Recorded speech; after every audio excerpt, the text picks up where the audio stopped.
Hello friends, welcome back to my channel. तो दोस्तों, आज हम लोग प्रोनाउन को समझेंगे कि प्रोनाउन क्या होता है। तो चलिए पढ़ना स्टार्ट करते हैं। तो प्रोनाउन किसे कहते हैं?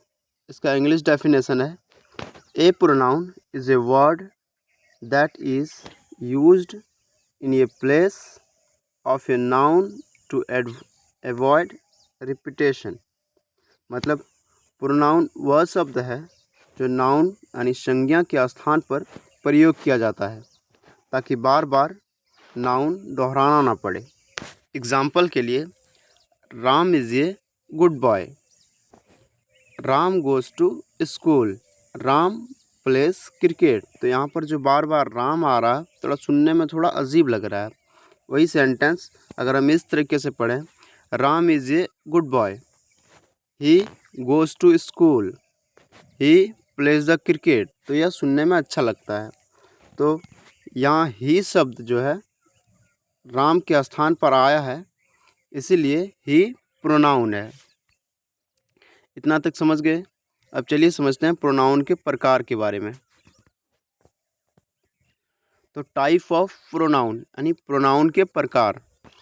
तो इसका पहला प्रकार जो है वो है पर्सनल प्रोनाउन यानी व्यक्तिवाचक सर्वनाम।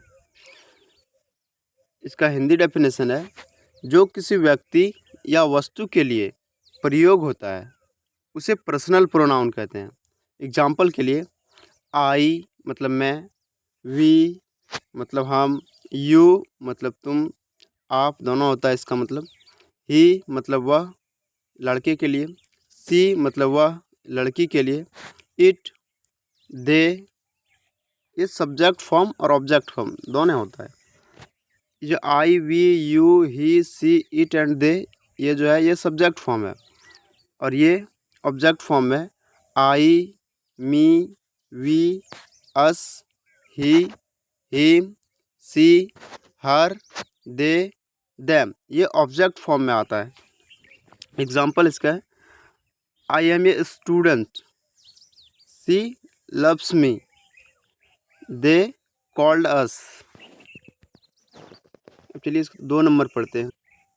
और दूसरी नंबर है पॉसेसिव प्रोनाउन यानी अधिकारवाचक सर्वनाम, यानी वो प्रोनाउन जो अधिकार दिखाए यानी ऑनरशिप दिखाए उसे पॉसेसिव प्रोनाउन यानी अधिकारवाचक सर्वनाम कहते हैं। एग्जाम्पल के लिए, mine, yours, his, hers, ours, their. Example के लिए, दिस बुक इज़ माइन यानी यह किताब मेरा है, दैट हाउस इज़ देयर, वह घर उसका है।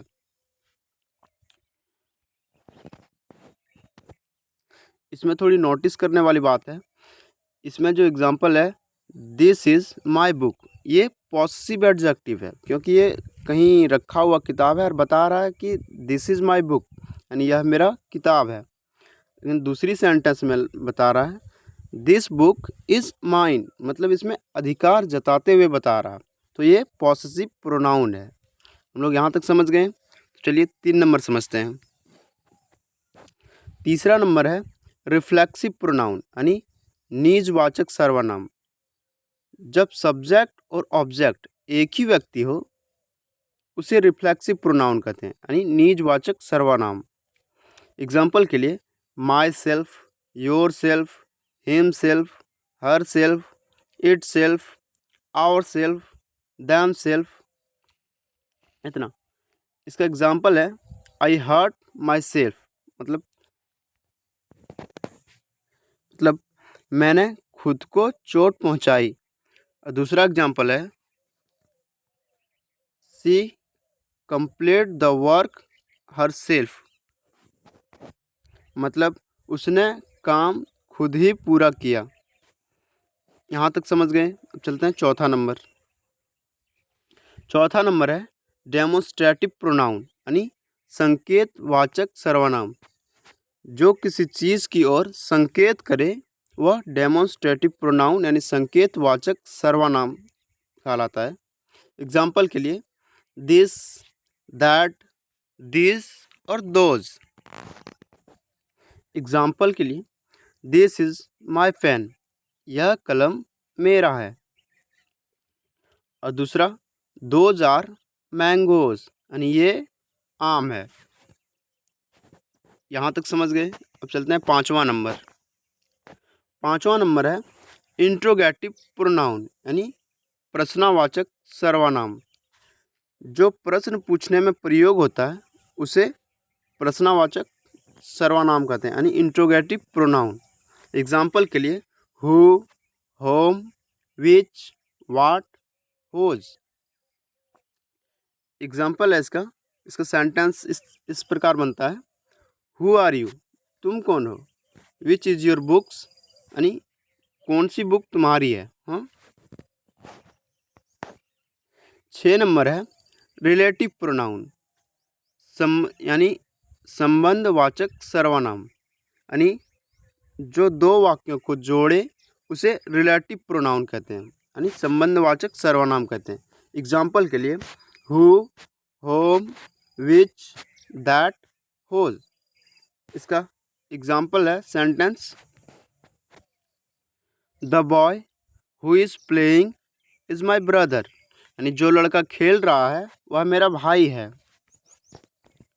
और दूसरा एग्जाम्पल है this is the book which I bought, यानी यह वही किताब है जो मैंने खरीदी। 7वां नंबर है इनडिफिनिट प्रोनाउन, यानी अनिश्चित सर्वनाम। मतलब जो निश्चित व्यक्ति या वस्तु को ना बताए उसे इनडिफिनिट प्रोनाउन कहते हैं। जैसे एग्जाम्पल के लिए someone, everyone, anyone, something, nothing, many और फ्यू। इसका एग्जाम्पल है sentence, someone is knowing at the door, मतलब कोई दरवाज़ा खटखटा रहा है। एवरीवन लाइक्स हिम, यानी सभी उसे पसंद करते हैं। 8वां नंबर है डिस्ट्रीब्यूटिव प्रोनाउन, यानी वितरणवाचक सर्वनाम। जो एक एक करके बताए उसे डिस्ट्रीब्यूटिव प्रोनाउन यानी वितरणवाचक सर्वनाम कहते हैं। एग्जाम्पल के लिए ईच, आइदर, नाइदर। इसका सेंटेंस एग्जाम्पल है each of the boys is honest, मतलब हर लड़का ईमानदार है। दूसरा सेंटेंस एग्जाम्पल है neither of them is ready, मतलब उनमें से कोई भी तैयार नहीं है। और 9th नंबर है रिसिप्रोकल प्रोनाउन, यानी परस्परवाचक सर्वनाम, यानी जो आपस में संबंध दिखाए उन्हें रिसिप्रोकल प्रोनाउन यानी परस्परवाचक सर्वनाम कहते हैं। एग्जाम्पल के लिए ईच अदर, वन अनदर। इसका सेंटेंस एग्जाम्पल है दे लव ईच अदर, मतलब वे एक दूसरे से प्यार करते हैं। दूसरा एग्जाम्पल है the player helped one another, मतलब खिलाड़ियों ने एक दूसरे की मदद की। तो दोस्तों प्रोनाउन 9 प्रकार के ही होते हैं। तो अब इसका कुछ इम्पोर्टेंट्स नोट्स हम पढ़ लेते हैं जो कि एग्ज़ाम में अक्सर पूछा जाता है और थोड़ा हम लोग भी कंफ्यूज हो जाते हैं। इसमें थोड़ा डिफरेंस है, इम्पोर्टेंट डिफरेंस है जो कि एग्ज़ाम के लिए ज़रूरी है।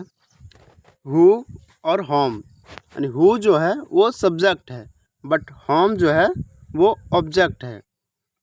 इसका एग्जाम्पल है, एग्जाम्पल इसका इस प्रकार सेंटेंस बनता है हु कॉल्ड यू, इसका मतलब है तुम्हें किसने बुलाया। और दूसरा एग्जाम्पल है होम डिड यू कॉल, इसका मतलब है तुमने किसे बुलाया। दोस्तों इस वीडियोस के लिए इतना ही। अगर वीडियो अच्छी लगी हो तो वीडियो को लाइक करें, शेयर करें और हमारी चैनल को सब्सक्राइब करें और थोड़ी सपोर्ट करें। फिर मिलते हैं नेक्स्ट वीडियो में।